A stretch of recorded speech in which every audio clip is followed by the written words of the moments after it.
Good morning friend, शुद्धास ब्लॉगमध्ये सगळ्यांचे स्वागत आहे. कसे आहात सगळेजण मस्त आणि स्वस्तच असताल. स्वस्त राहा, मस्त आणि मजेत राहा. इकडे बघा आता सकाळचे वाजले 9. तर सासूबाईंना नाश्ता देते. ज्वारीचं पिठाचं केलं आहे आज मी उपीठ. म्हणजे हवा अशी आहे ना, बाहेर पाऊस चालू आहे सतत. म्हणजे चला आता लसूण, एक लसणाची पाकळी घातली आणि मीठ घातले तिखटनं.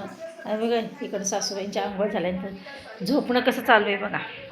हातात माळ, झोपणं. चला तिकडं सासूबाईंचा नाश्ता झालेला आहे. सासूबाईंना खायला घातलं. आणि इकडे बघा शेंगा मी उकडून ठेवल्यात मिठाच्या पाण्यामध्ये. इकडं कोशिंबीरची तयारी करून ठेवली आहे. आणि काय केलं माहिती आहे का, मसाला करायचा. तर मी हा कांदा भाजून घेतलेला आहे आणि खोबरं पण भाजून घेतलेलं आहे. आता बारीक करते, मिक्सरमधनं काढते, मसाला तयार करते आणि भाजी बनवते. इकडे भाजी टाकते कढईमध्ये. चला आता हां तापले पाणी.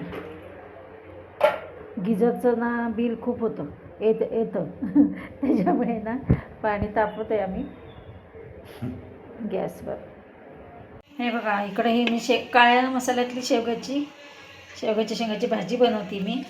बघा हा मसाला मी कांदा आणि खोबरं भाजून घेतल्यामुळे मसाला कसा काळा झालेला आहे बघा. चला आता इकडे बनवते भाजी. आणि इकडे कोशिंबीरची तयारी करून ठेवली आहे. मिस्टर गेले आंघोळीला, अजून नाश्त्याची तयारी करायची आहे. आज विरांश आणि विनायकला घरनं काम आहे, वर्क फ्रॉम होम. आणि विरांशला शाळेला सुट्टी आहे, त्याच्यामुळे मला माझं चाललं आहे जरा निवांत. मावशी आल्यानंतर जाता येईल. हे पहा इकडं काळ्या मसाल्यामधले शेवग्याची शेंगाची भाजी. काळा मसाला बघा. मला तर हे म्हणतील अगं हे काय केलं आहे असतं काळं. बाहेर असंच करतात, कांदा आणि हे भाजून घेतात. खोबरं कांदा सगळं भाजून घेतात. चला इकडे बनलेली काळ्या मसाल्यातली शेवग्याची भाजी बनलेली आहे. हे बघा आज नाश्ता काय बनवलं आहे, फोडणीचा भात.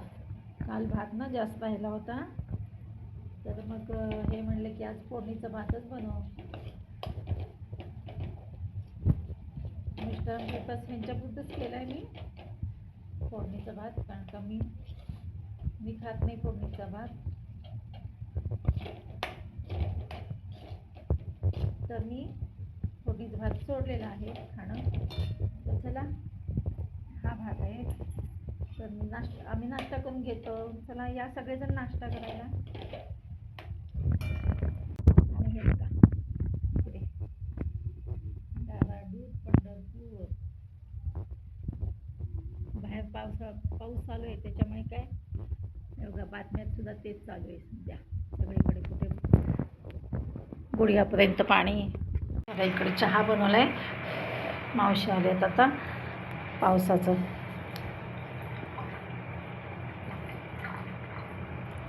हे बघा रसिकाकडे आलं तर रसिका आहे बघा, डोसा चटणी बनवली आहे रसिकानी.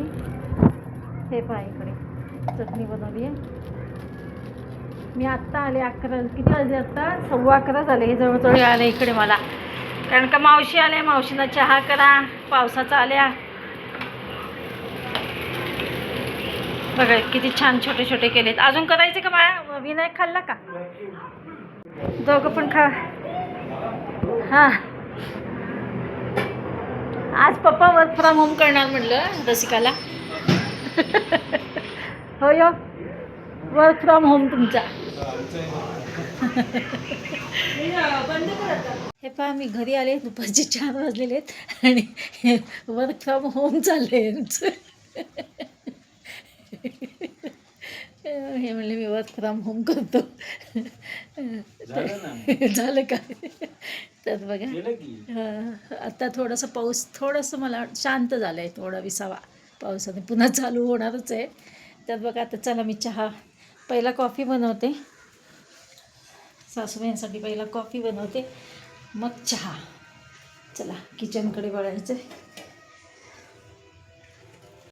चला इकडे मी बनवते चहा. विरांश झोपलेला आहे. मी विरांशकडनं आत्ता आली आणि विरांशला आता उठवेलच विनायक.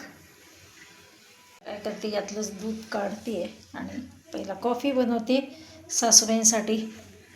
आज सासूबाई काय दिवसभर झोपायचं काम चालू आहे सासूबाईंचं. आज पावसामुळे झोपतात का काय. विनायकने तर 3 वाजता चहा बनवला तिकडे,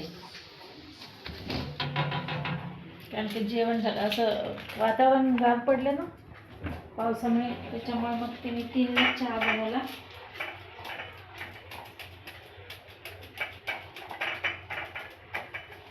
असं गार वातावरणामुळे ना काय होतं, चहा प्यायची इच्छा होती.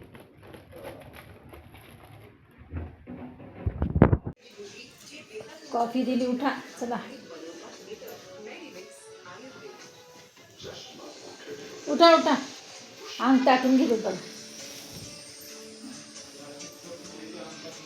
हां फार अंग टाक. चला आता चहा कॉफी बनवलं. हे बघा, हे चहा पितायत. आणि आता मला पाऊस थोडासा शांत झालेला. कुठलं अर्ध गाणं होत नाही. बरं. तर चला आता मी निघते विरांशकडे. विरांश उठला असेल तर आणले तर चालेल का? विरांशला आणते इकडे. चला आता थोडासा पाऊस थांबलेला आहे. पुन्हा काय थोड्या आणि काय सांगता येत नाही, कारण सांगितलंच आहे 4 दिवस 8 तारखेपर्यंत पाऊस उदो पडणार आहे. झाला आता माझा व्हिडिओ. हे पहा, विरांशला मी इकडं आणलं आमच्या घरी. आणि विरांशला कसं, मग तो चहा हे दूध पित नाही झोपेत उठल्यानंतर. मग मी त्याला खायलाच दिलं.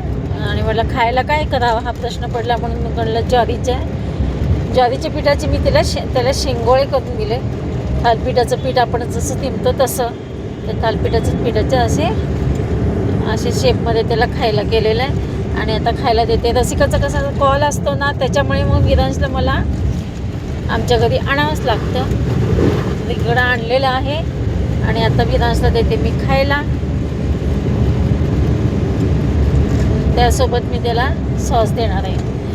विरांशला ना TV दाखवत, म्हणजे TV लावून बसवलेला आहे, एका ठिकाणी बसला आहे. तोपर्यंत म्हणलं आपण इकडे त्याला खायचं तयार करूया.